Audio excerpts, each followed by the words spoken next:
सास का घूंघट पार्ट 4। अब तक हमने देखा कि देविका के ससुराल के आदमी औरतों को घर के अंदर नहीं आने दे रहे हैं। देविका उन्हें पुलिस में जाने की धमकी देती है, जिससे पूरे गांव में अफरा तफरी मच जाती है। तभी गांव का एक आदमी सरपंच को बुलाकर ले आता है। सरपंच उनके घर के बाहर का नजारा देखकर कहते हैं, जोगिंदर जी, ये आपके घर की औरतों ने कैसा हंगामा मचा रखा है। आपका घर तो संस्कारों की मिसाल था, लेकिन ये मैं क्या देख रहा हूँ, आपके घर की किसी औरत ने घूंघट नहीं कर रखा। सरपंच जी, हमारे घर की औरतों को इस देविका ने बहकाया है। हमने पहले ही इन सबको चेतावनी दी थी कि अगर ये घर से बाहर गई तो हम इन्हें घर में नहीं आने देंगे। अब ये देविका हमें धमकी दे रही है कि पुलिस को बुलाएगी। क्या पुलिस? इस गांव का बरसों पुराना इतिहास रहा है। इस गांव में कभी पुलिस नहीं आई। गांव के सभी फैसले हमने मिलजुल कर किए हैं। जोगिंदर, तुम्हारे घर का फैसला पंचायत करेगी। सरपंच जी, आपने ठीक कहा। पंचायत दोनों तरफ की बातें सुने और जो भी फैसला पंचायत करेगी वो हमें मंजूर होगा। तो ठीक है, आज दोपहर को सभी गांव की चौपाल पर इकट्ठा होंगे और वहीं तुम्हारे घर का फैसला होगा। सरपंच वहां से चला जाता है। घर के आदमी घर के अंदर जाकर दरवाजा बंद कर लेते हैं और घर की औरतें वहीं घर के बाहर पेड़ के नीचे बैठ जाती हैं। तभी विमला कहती है, देविका बहू, तुम्हें भूख लगी होगी ना? नहीं माँ जी, मुझे भूख नहीं लगी, मैं ठीक हूँ। बहू, तेरा बच्चा छोटा है अभी, तुझे भूखा नहीं रहना चाहिए। वीना, सुजाता, जाओ पास में जो पंडित जी का बाग है ना, वहाँ से कुछ फल तोड़ लाओ। वीना और सुजाता पास के बगीचे से खूब सारे फल तोड़ कर ले आती हैं। सभी औरतें फल खाती हैं। तभी देविका कहती है, आप सब घर से बाहर निकली, घूंघट उतार दिया तो इन मर्दों की इज्जत चलेगी, लेकिन हम सब घर के बाहर भूखे प्यासे बैठे हैं। इस बात पर इन अहंकारी मर्दों को शर्म क्यों नहीं आ रही? हाँ देविका, तुम ठीक कह रही हो। अगर हम मर भी जाए ना, तब भी इन मर्दों के लिए इनके बनाए गए नियम कानून ही अहम रहेंगे, हम नहीं। सुजाता भाभी, मुझे तो सबसे ज्यादा सचिन पर गुस्सा आ रहा है। उसने मुझसे लव मैरिज की थी, क्या क्या वादे किए थे कि मेरा साथ कभी नहीं छोड़ेगा, और आज उसने मेरा साथ छोड़ दिया। अपने बच्चे को एक बार भी नहीं देखा उसने। देविका, वो शुरू से ही ना डरपोक रहा है, लेकिन इन सारी बातों को छोड़ो। मुझे तो इस बात की चिंता हो रही है कि पंचायत में न जाने क्या फैसला होगा। पता नहीं वो इंसाफ करेंगे भी या नहीं। वीना दीदी, आपको अभी भी पंचायत से इंसाफ मिलने की उम्मीद है? अगर इस गांव की पंचायत में सच में इंसाफ करने की भावना होती तो सरपंच जी अभी हमें घर के अंदर जाने देते।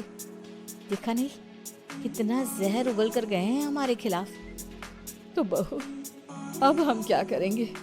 पंचायत तो हमारे खिलाफ ही फैसला सुनाएगी। पहले तो हम अपनी सारी बातें रखेंगे। अगर ये लोग नहीं माने तो आपको वही करना होगा जो मैं कहूँगी। लेकिन एक बात आप याद रखना, किसी भी सूरत में हम झुकेंगे नहीं, क्योंकि हम सही हैं। देविका सभी औरतों को समझा रही थी। तभी वहाँ एक गांव वाला आता है। आप सभी को पंचायत में बुलाया है। उस गांव वाले की बात सुनकर सभी औरतें पंचायत में पहुँचती हैं। वो देखती हैं कि उस पंचायत में सारा गांव इकट्ठा हो गया है। बहुत सारी औरतें लंबे लंबे घूंघट करके वहाँ आई हुई हैं। तभी पंचायत की कार्यवाही शुरू की गई और घर के आदमियों से पूछा गया कि वो घर की औरतों को घर में क्यों नहीं रखना चाहते। हमारे घर की औरतें ना तो घूंघट उतारती हैं और ना ही किसी डॉक्टर से इलाज करवाती है, और हमारे मना करने के बाद भी इन सब ने घर से बाहर कदम रखा, हमसे ऊंची आवाज में बात की। हमने इन सबको चेतावनी भी दी, लेकिन इन्होंने हमारी बात नहीं सुनी।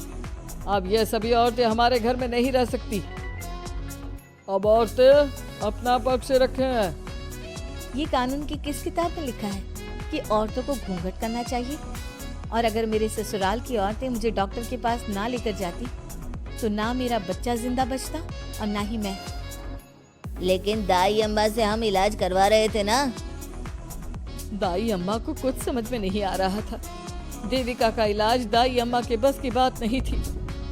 काफी देर तक दोनों पक्षों में बहस चलती रही। दोनों एक दूसरे पर आरोप प्रत्यारोप लगाते रहे, लेकिन दोनों पक्षों की बात सुनने के बाद पंचायत ने जो फैसला लिया उसके लिए तो देविका पहले से ही तैयार थी। दोनों पक्षों की बात सुनने के बाद पंचायत ने यह फैसला किया है कि सारी गलती महिलाओं की है। अगर वो अपने अपने पतियों से माफ़ी मांग लेती है और वादा करती है कि भविष्य में कभी ऐसी गलती नहीं दोहराएंगी, तो वो घर के अंदर प्रवेश कर सकती हैं। हमें पंचायत का फैसला मंजूर नहीं है। हमने कोई गलती नहीं की जो हम माफी मांगे। और किस बात का वादा करें हम? हमने देविका की जान बचाई है, तो आप हमसे भविष्य में किसी की जान न बचाने का वादा ले रहे हैं क्या? अगर तुम्हें पंचायत का फैसला मंजूर नहीं है तो तुम सबको घर में नहीं पुरानी हवेली में रहना होगा, जो अब खंडहर बन चुकी है। यह खंडहर तुम्हारे घर के सामने ही है। सरपंच जी, आपका फैसला सही नहीं है। एक बार और सोच लीजिए इस फैसले के बारे में। ओ शहर की छोरी, 4 किताबें क्या पढ़ ली, हमें सही गलत का पाठ पढ़ाएगी?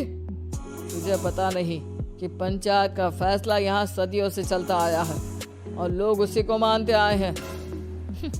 अच्छी तरह जानती हूँ सरपंच जी, अगर मैं चाहूँ तो आपके इस फैसले को कोर्ट की चौखट तक ले जा सकती हूँ। पुलिस को बुलाकर अभी घर के अंदर जा सकती हूँ। पंचायत और घर के आदमियों की शिकायत पुलिस में कर सकती हूँ और अपने बच्चे को उसका हक दिलवा सकती हूँ। लेकिन नहीं, मैं ऐसा नहीं करूँगी। मैं उसी खंडहर में रहूँगी और इस गांव के आदमियों को दिखा दूंगी कि औरत खंडहर को भी महल बना सकती है, और वो भी बिना किसी आदमी की मदद के। सारे गांव की औरतें देविका की बातें सुनकर हैरान हो जाती हैं। उनका जीवन घूंघट और घर की 4 दीवारी के बीच में ही था। कोई औरत अपने हक के लिए पंचायत से भी टकरा सकती है, ये बात उन्होंने पहली बार सुनी थी। अब देविका घर की औरतों के साथ खंडहर में चली जाती है। माँ जी, ये खंडहर तो काफी पुराना है। भाभी, खंडहर पुराने ही होते हैं। मुझे तो डरावना भी लग रहा है। मैं डर की वजह से कभी इस खंडहर के आसपास भी नहीं आई, लेकिन मुझे क्या पता था कि एक दिन इसी में रहना पड़ेगा। ये तो टूटा फूटा भी पड़ा है। माँ जी, एक काम करते हैं, ये खंडहर तो काफी बड़ा है, इसलिए एक हिस्से की साफ सफाई करके उसे ही रहने लायक बना देते हैं। बाद में धीरे धीरे पूरा खंडहर ठीक कर लेंगे। हाँ बहू, तुम ठीक कह रही हो। विमला भाभी और मैं इस खंडहर के टूटे हुए हिस्सों पर मिट्टी और ईंटें लगा देते हैं। सुजाता और वीना, तुम साफ सफाई कर लो। सभी औरतें मिलकर खंडहर के एक हिस्से को सुधारना शुरू कर देती है और काफी देर तक मेहनत करने के बाद वो उस हिस्से को काफी हद तक अच्छा कर लेती है। और इसी तरह रात हो जाती है। सभी औरतें बैठकर बात करती है। माँ, हमने इस खंडहर को घर तो बना दिया है, लेकिन ये घर चलेगा कैसे? हाँ माँ जी, मैं भी यही सोच रही हूँ। और हम सब तो बड़े हैं, गर्मी सर्दी भूख कुछ भी आसानी से बर्दाश्त कर सकते हैं, लेकिन देविका का बेटा बहुत छोटा है, उसे तो हमें अच्छी तरह से पालना होगा ना। मैं भी यही सोच रही हूँ कि आगे हमें क्या करना चाहिए। कम्मू और मैं मिलकर मिट्टी का चूल्हा और मिट्टी के बर्तन बना देते हैं। कुछ दिन के लिए खाने का इंतजाम भी हो जाएगा, क्योंकि यहाँ पर खेत और बाग बगीचे आसपास ही हैं, कहीं से कुछ भी ले सकते हैं। पहले आप मुझे ये बताइए कि आप सब लोगों को आता क्या है, मतलब कोई ऐसा काम जिसका आपको शौक हो, जो आपने बचपन से किया हो। बहू, तेरे दिमाग में चल क्या रहा है? माँ जी, बहुत कुछ चल रहा है, बस अब हमारा सारा ध्यान इस बात पर होना चाहिए कि हम अपने लिए अच्छे से अच्छा क्या काम कर सकते हैं। आप सब हिम्मत से और समझदारी से काम लो, फिर देखना हम इस खंडहर को भी महल बना देंगे। इसके लिए सबसे पहले हमें आत्मनिर्भर बनना होगा। देविका सभी को समझा रही थी, तभी उसका बेटा रोने लगा। उसने अपने बेटे को गोद में उठाया और उसे चुप कराने लगी। अब देविका के सामने सबसे बड़ी चुनौती थी कि वो किस तरह से ससुराल की औरतों को आत्मनिर्भर बनाए और किस तरह से अपना घर चलाए। हमारे प्यारे दर्शकों, अब आप बताइए, देविका और घर की सभी औरतों ने अपने पतियों से माफी ना मांगकर सही किया या गलत? क्या उनका खंडहर में रहने का फैसला सही था? अब देविका को क्या कदम उठाना चाहिए, हमें कमेंट में जरूर बताना। हमारी कहानी को लाइक, शेयर और चैनल को सब्सक्राइब करना मत भूलना।